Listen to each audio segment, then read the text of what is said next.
সৌজন্যে স্বপ্নধরা। আসসালামু আলাইকুম রহমতুল্লাহি ওয়াবারাকাতুহ। বিসমিল্লাহ ওয়ালহামদুলিল্লাহ ওসসালাতু ওয়াসসালামু আলা রাসূলিল্লাহ ওয়া বা'দ। সুপ্রিয় দর্শক শ্রোতা, আপনাদের সকলকে আন্তরিক প্রীতি ও মোবারকবাদ জানিয়ে শুরু করছি আপনাদের গুরুত্বপূর্ণ জীবন ঘনিষ্ঠ আয়োজন, যেটি আপনারা প্রতি সপ্তাহে জুমা পূর্ববর্তী এই সময় দেখে থাকেন। এটি নিউজের জুমাবারের আয়োজন ইসলাম কি বলে। অনুষ্ঠানটি নিবেদন করছে স্বপ্নধরা। আমরা চেষ্টা করি প্রতি সপ্তাহে একটি গুরুত্বপূর্ণ বিষয়, সমসাময়িক বিষয় আপনাদের কাছে আলোচনা উপস্থাপন করবার জন্য, যেটির মাধ্যমে আমরা আমাদেরকে পরিবর্তন করতে পারি এবং নাসিহা গ্রহণ করতে পারি। যথারীতি আজকেও আমরা গুরুত্বপূর্ণ যে বিষয় আপনাদের কাছে উপস্থাপন করব তা হচ্ছে পরীক্ষার্থীদের ব্যাপারে ইসলামের নির্দেশনা। আর এ বিষয়ে কথা বলছেন আস-সুন্নাহ ফাউন্ডেশনের সম্মানিত চেয়ারম্যান শেখ আহমদুল্লাহ। আসসালামু আলাইকুম ওরহমতুল্লাহি ওবরাকাতুহু। ওয়ালাইকুম আসসালাম ওরহমতুল্লাহি ওবরাকাতুহু। হাইয়াকাল্লাহ উস্তাজ, আপনাকে আমাদের এটিএন নিউজের জুমা পূর্ববর্তী এই আয়োজনে স্বাগত জানাচ্ছি। ধন্যবাদ। প্রিয় দর্শক, চলুন দেরি না করে আজকে, যেহেতু পরীক্ষা চলছে, আমাদের অনেকের পরীক্ষা শেষ, অনেকের পরীক্ষা মাঝামাঝি অবস্থানে আছেন, পরীক্ষার্থীদের ব্যাপারে গুরুত্বপূর্ণ নাসিহার প্রয়োজন রয়েছে। এ বিষয়ে চলুন বিস্তারিত আলোচনা শুনে আসি। শেখ, একদম শুরুতেই আমরা জানবো যে এই যে পরীক্ষার্থীরা পরীক্ষা দিচ্ছেন, আমরা প্রত্যেকে চাই যে ভালো ফলাফল করতে, প্রত্যেকে চাই ভালো স্টুডেন্ট হতে। আপনি আমাদেরকে জানাবেন, এই যে পরীক্ষা দুনিয়াবি এই পরীক্ষায় প্রথম হওয়া এবং আখিরাতের পরীক্ষায় প্রথম হওয়া, দুইটার মধ্যে আসলে আমরা কোন পরীক্ষার জন্য সবচেয়ে বেশি প্রিপারেশন নেব? আলহামদুলিল্লাহ, সাল্লাতু ওয়াসসালামু আলা রাসূলিল্লাহ বাদ। পরীক্ষা সবই গুরুত্বপূর্ণ, দুনিয়াবী পরীক্ষাও গুরুত্বপূর্ণ, পারলৌকিক পরীক্ষাও গুরুত্বপূর্ণ। এটা দৃষ্টিভঙ্গির ব্যাপার। আমার কাছে পার্থিব বিষয়টা যদি বড় হয় তাহলে পরীক্ষা গুরুত্বপূর্ণ হবে। যদি আমার কাছে আল্লাহ সুবহানাহু ওয়া তাআলার কাছে দাঁড়ানোর বিষয়টা, অনন্ত অসীম কালের সুখ বা দুঃখের বিষয়টা গুরুত্বপূর্ণ হয়, তাহলে সেই পরীক্ষাটাও সবচেয়ে বড় গুরুত্বপূর্ণ হবে। এটার চাইতে আমার মনে হয় মৌলিক যে বিষয়টি আমাদের জন্য বেশি গুরুত্বপূর্ণ, তা হলো পরীক্ষার ক্ষেত্রে একজন পরীক্ষার্থী, তার জন্য কোরআন এবং সুন্নাহর নির্দেশনাগুলো কী, সে বিষয়ে আমরা যদি বলি তাহলে সেক্ষেত্রে প্রথমেই চলে আসবে যে একজন পরীক্ষার্থী তিনি পরীক্ষা দিতে গিয়ে আল্লাহর ভয় মাথায় রেখে তিনি পরীক্ষা দিবেন। অর্থাৎ পরীক্ষা তিনি সততার সাথে দিবেন। এই সততার সাথে পরীক্ষা দিতে পারাটা আরেকটা পরীক্ষা। সেই পরীক্ষা যদি আমি উত্তীর্ণ হতে পারি তাহলে সেক্ষেত্রে আমি প্রকৃত অর্থে সফল। আর যদি আমার সততার পরীক্ষায় আমি উত্তীর্ণ না হই, সেটাকে যদি আমি কম্প্রোমাইজ করে আমার জাগতিক এবং সাধারণ পরীক্ষায় যদি আমি উত্তীর্ণ হই, তাহলে সেটা বাহ্যিক দৃষ্টিকোণ থেকে সাফল্য হলেও সেটা মূলত এক ধরনের ব্যর্থতা, কারণ আমি আমার সততার পরীক্ষায় ফেলিওর হয়ে গেছি। তো এই জন্য একজন পরীক্ষার্থী তিনি তার সর্বশেষ শক্তি দিয়ে চেষ্টা করবেন পরীক্ষা ভালো করার জন্য, প্রস্তুতি নেবেন, পড়ালেখা করবেন, কিন্তু পরীক্ষা দিতে গিয়ে কোনো প্রকার অসাধুতা, অসততার পথ অবলম্বন করবেন না। আমরা নিজেদেরকে মুসলিম পরিচয় দেই, অনেক সময় নামাজ কালামও পড়ি, কিন্তু আমাদের এই ব্যবহারিক জীবনে আল্লাহর আদেশ নিষেধগুলোর গুরুত্ব আমাদের কাছে ততটা থাকে না। একজন মুসলিমের কাছে অনেক নফল আমল করা, নফল নামাজ পড়া, নফল রোজা রাখা, দান সাদেকা করা বা অনেক ভালো ভালো কাজ করার চাইতেও গুরুত্বপূর্ণ বিষয় হলো তার আমানতদারিতা রক্ষা করা। পরীক্ষা একটা আমানত। এই আমানতটা সবার জন্য, শিক্ষকের জন্য আমানত, শিক্ষার্থীর জন্য আমানত, অভিভাবকের জন্য আমানত। শিক্ষক তার জায়গা থেকে আমানতের বিষয়টা হলো যে তিনি শিক্ষার্থীদের এই পরীক্ষা নেওয়ার ক্ষেত্রে, খাতা দেখার ক্ষেত্রে, পুরো পরীক্ষার এই আয়োজনের সাথে সম্পৃক্ত থাকার ক্ষেত্রে তিনি আল্লাহকে ভয় করে চলবেন। কোনো প্রকার পক্ষপাতমূলক আচরণ, কোনো প্রকার অসাধু কর্মকাণ্ড তিনি করবেন না। শিক্ষার্থীর জন্য একই কথা প্রযোজ্য, তিনি পরীক্ষা দিতে গিয়ে কোনো প্রকার অসৎ উপায় অবলম্বন করবেন না, নকল করবেন না। নকল করা তার জন্য হারাম। একইভাবে অন্য কাউকে তার খাতা দেখানো, কাউকে বলে দেওয়া, নিজে কারোটা সহযোগিতা নেওয়া। আজকাল তো এই আমরা বলছি চুরির বিষয় আলাপ, আজকাল তো হয় ডাকাতি। অর্থাৎ এগুলো তো অনেক পরের বিষয়, রীতিমতো প্রশ্ন কেনা বেচা, প্রশ্ন ফাঁস করা। আমরা এখন সেই লেয়ারে চলে গেছি। মানুষ উন্নতির দিকে আগায়, আমরা অবনতির দিকে পেছাচ্ছি। ব্যাপারটা অনেকটা এরকম হয়ে গেছে। তো আমি ব্যক্তিগতভাবে আমি আমার পরিবারের সদস্যদেরকে, আমার ছেলে মেয়েদেরকে, অন্যদেরকে আমি বলি পরীক্ষার সময় উপলক্ষে যে দেখো, পরীক্ষায় ভালো ফলাফল করার জন্য তোমার প্রচেষ্টার কোনো ত্রুটি থাকতে পারবে না। এরপরও যদি পরীক্ষা খারাপ হয়, পরিবার থেকে তোমাকে আমরা অ্যাপ্রিসিয়েট করব। কোনো আমাদের দুঃখ থাকবে না, তুমি চেষ্টাটা করো সাধ্য অনুযায়ী, জাস্ট এটুকু। এরপর ফলাফল যাই আমরা সেটাকে মেনে নেব, খুশি মনে মেনে নেব। এমনকি তোমার পরীক্ষা যদি ফলাফল ভালো না হয়, এর মধ্যে কোনো কল্যাণ থাকতে পারে। বহু ভালো ফলাফল করা ছেলেফেলেরা গ্রামের বিভিন্ন জায়গায় পড়ে আছে, ভালো কোনো অবস্থানে যেতে পারে নাই। আবার তাদের চেয়ে পিছিয়ে থাকা অনেক ছেলেরা অনেক ভালো জায়গায় পৌঁছে গেছে। তো আসলে এই পরীক্ষা ভালো করতে পারা না পারাটার সাথে জীবনের সব কিছু সবসময় নির্ভর করে না, এই মেন্টালিটি থাকতে হবে। কিন্তু আবার অলস শিক্ষার্থী নিজের পড়াশোনা থেকে বাঁচার জন্য সে যদি এটাকে আপনার ঢাল হিসেবে ব্যবহার করে, সেটা হবে দুর্ভাগ্যজনক। কারণ একজন মানুষ তার চেষ্টার সবটুকুন করে তারপরে আল্লাহর উপরে ছেড়ে দিবেন, যা হবে আল্লাহর পক্ষ থেকে এটা আমার জন্য কল্যাণকর, তাহলে সেখানে কল্যাণ বয়ে আসবে। তাহলে পরীক্ষার এখানে শিক্ষার্থীর সততার দিকটা হলো যে তিনি সততার সাথে পরীক্ষা দিবেন, অসদুপায় অবলম্বন করবেন না, কারোটা দেখবেন না, নকলের সাহায্য নেবেন না, তাতে তার ফলাফল যাই হোক না কেন। কিন্তু তার একার দ্বারা আসলে এটা পরিপূর্ণভাবে করা সম্ভব নয়। কারণ হলো তার পরিবার তো মেনে নিতে হবে, এই জন্য অভিভাবকদের জন্য পরীক্ষা। আমি এই জন্য বলি যে প্রতিটি পরীক্ষা শিক্ষার্থী, শিক্ষক, অভিভাবক এই তিনও ব্যক্তির জন্য পরীক্ষা। শিক্ষার্থীকে কতটা সততার সাথে পরীক্ষা দিলেন, আবার শিক্ষক তিনি কতটা সততার সাথে পরীক্ষা নিলেন, আবার অভিভাবক তিনি তার সন্তানের এবং শিক্ষকের সততাকে কতটা অ্যাপ্রিসিয়েট করলেন। আমাদের বাবা মা এবং অভিভাবকদের সবার চেষ্টা হলো সন্তানের ভালো রেজাল্ট চাই। সে কি নকল করে রেজাল্ট করেছে, সে কি অন্য কারোটা দেখে রেজাল্ট করেছে, সে কিভাবে করেছে এটা দেখা দেখিনি। সে ভালো ফলাফল করেছে তাকে মাথায় তুলে নাচবো, আর ভালো ফলাফল করে নাই তাকে আমি একেবারে মাথা থেকে ফেলে দিব। এই যে একটা প্রবণতা, এটা হলো অভিভাবকের খারাপ ভূমিকা।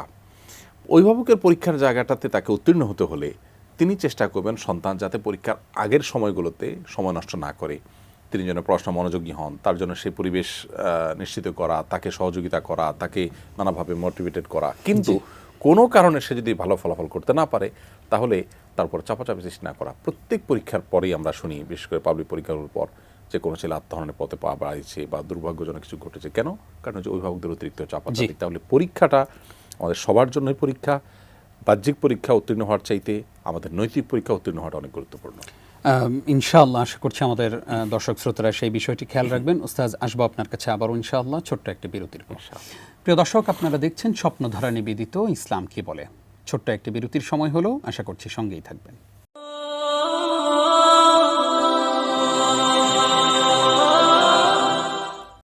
সৌজন্যে স্বপ্নধারা। প্রিয় দর্শক, আবারও স্বাগত জানিয়ে শুরু করছি স্বপ্নধারা নিবেদিত ইসলাম কি বলে। আজকে আমরা পরীক্ষার্থীদের ব্যাপারে ইসলামের নির্দেশনা শুনছিলাম আর আলোচনা করছেন শেখ আহমদুল্লাহ। শেখ, স্বাগত আরও একবার আপনাকে। ধন্যবাদ শেখ। আমারই যতদূর মনে পড়ে, আপনার সাথে আমি আখাউড়া সফর করছিলাম ট্রেনে এক ছাত্র এসে আপনাকে কিছু কলম দিয়ে আপনাকে বলল যে শেখ এটা ফু দিয়ে দেন, আমার সামনে পরীক্ষা। এই যে পরীক্ষার আগে কলম ফু দিয়ে নেয়া, কলম ঝাড়ফুঁক করা, তারপরে নানান ধরনের কার্যক্রম আমাদের সমাজে রয়েছে, এই ব্যাপারে আসলে ইসলামের নির্দেশনা কি? কলম ফু দিলেই কি পরীক্ষা ভালো হয়ে যাবে? দেখুন, একসময় আমার খুব খারাপ লাগতো যে আমরা কত পিছিয়ে, এত কুসংস্কারচ্ছন্ন চিন্তাধারা আমাদের এখনও আছে, যে আমরা মনে করি যে বানরের কাছে গিয়ে কলম ফু দেয়া নিলে পরীক্ষা ভালো হবে, অমুকটা করলে ভালো হবে, তমুকটা ভালো করলে ভালো হবে। আমি এরপরে যখন দেখেছি যে জাপানের মতো জায়গায় এ ধরনের কুসংস্কার আছে, যে অনেকে মনে করে, সবাই না, অনেকে মনে করে যে অমুক ব্র্যান্ডের চকলেট খেয়ে গেলে পরীক্ষাটা ভালো হয়। আমাদের সমাজে আমরা ছোটবেলায় শুনতাম যে ডিম খেয়ে গেলে পরীক্ষায় ডিম পাওয়া যায়, অতএব ডিম খাওয়া যাবে না পরীক্ষার দিন, মাছ গোশত খেতে হবে, অন্য কিছু খেতে হবে। এরকম আরও নানাবিধ কথা আমরা শুনতে পাই। এগুলো কুসংস্কার। ইসলাম আমাদেরকে এমন কিছু বলে না যেটা অযৌক্তিক বা কুসংস্কারাচ্ছন্ন। একজন মুমিনের বিশ্বাসের ভিত্তি থাকবে ওয়াহি, কোরআন এবং সুন্নাহ, যে মহান সৃষ্টিকর্তা আল্লাহ রাব্বুল আলামিন তিনি যা বলেছেন সেটি আমার বোঝা জরুরি না, কারণ তিনি তো মহান সৃষ্টিকর্তা, আমার চেয়ে তিনি অনেক ভালো বোঝেন। তার সব বিষয় আমি সবসময় তার নির্দেশ শোনার সাথে সাথেই বুঝে যেতে জরুরি না, হয়তো অনেক পরে আমার সেটা বুঝে আসবে। অতএব এটা একটা ভিত্তি যে আমি আল্লাহর নির্দেশের ভিত্তিতে বিশ্বাস করব। আরেকটা হলো যে আমার অভিজ্ঞতা অথবা সায়েন্টিফিক কোনো ব্যাখ্যার ভিত্তিতে আমি বিশ্বাস করব, যে বৈজ্ঞানিক ব্যাখ্যা গবেষণা এটা প্রমাণিত হয়েছে, তারপর এটা বিশ্বাস করলাম। এখন সারা বছর পড়ালেখার খোঁজ খবর নাই, পরীক্ষার আগের দিন ওই কলম নিয়ে বানরের কাছে গেলেন, হুজুরের কাছে গেলেন, ফু দেওয়ায় নিলেন, তারপরে যে নানাবিধ কর্মকাণ্ড করলেন কেন? পরীক্ষা ভালো ফলাফলের জন্য। এটা সাধারণত বেশিরভাগ ক্ষেত্রে আপনার ফাঁকিবাজ শিক্ষার্থীরাই করে। বাস্তবতা হলো যারা পড়ালেখা করে তারা আল্লাহর উপরে ভরসা করে, বিসমিল্লাহ বলে পরীক্ষা দেওয়া শুরু করে, কোনো কিছু ভুলে গেলে দুরূদ শরীফ পাঠ করে, আল্লাহর সাহায্য চায়, তার সাধ্য অনুযায়ী তিনি চেষ্টাটা করেন। হয়তো আলেমদেরকে বলেন যে হুজুর দোয়া রাইট, জি ভালো কথা বলেছেন, যে দোয়া চাওয়া তো দোষের কিছু না। জি জি জি, নিজে দোয়া করে আরেকজনের কাছে দোয়া চায়, মা বাবার কাছে, অন্যদের কাছে দোয়া করবেন। দোয়া করলে সেটা উপকারে আসে, এটা তো ইসলামিকভাবে প্রমাণিত এবং সত্য। কিন্তু এই যে পড়ালেখার খোঁজ খবর নাই, অমুকটা পড়া তমুকটা পড়া দিলে হয়ে যাবে, এই মনে করাটা ভুল। বিশেষ করে আপনার যে কুসংস্কারগুলো আছে, বিভিন্ন পশু বানানোর কাছে, অমুকের কাছে যাওয়া, এটা করা সেটা করা, এগুলোতে একেবারেই বিভ্রান্তিকর এবং শিরপূর্ণ বিশ্বাস। কলম পড়ারও একটা ভিত্তি হতে পারে, এটাকেও আপনার একটা রকিয়ার মধ্যে আনা যেতে পারে, কিন্তু সেটাই একমাত্র ইমানদারের ভরসার জায়গা থাকবে না। ইমানদার চেষ্টাটা করবে। পরীক্ষা এটা পার্থিব বিষয়, পার্থিব বিষয়ের জন্য চেষ্টা করতে হবে। আর দুনিয়া বিল ওয়াসাইল লা বিল ফাদাইল, দুনিয়ারই যে কোনো অর্জন হতে হবে আমার প্রচেষ্টার মধ্য দিয়ে। আমি শুধু দোয়া কালাম পড়বো বা আপনার অন্য কোনো কাজ করব আর আবার নিজের কাজটা করব না। অনেকে আছে ঋণ পরিশোধের জন্য দোয়া চান, তিনি ঋণ পরিশোধের জন্য তার জমি জমা আছে, সম্পদ আছে, ব্যাংক ব্যালেন্স আছে, এগুলো কোনোটাতে হাত দিবেন না।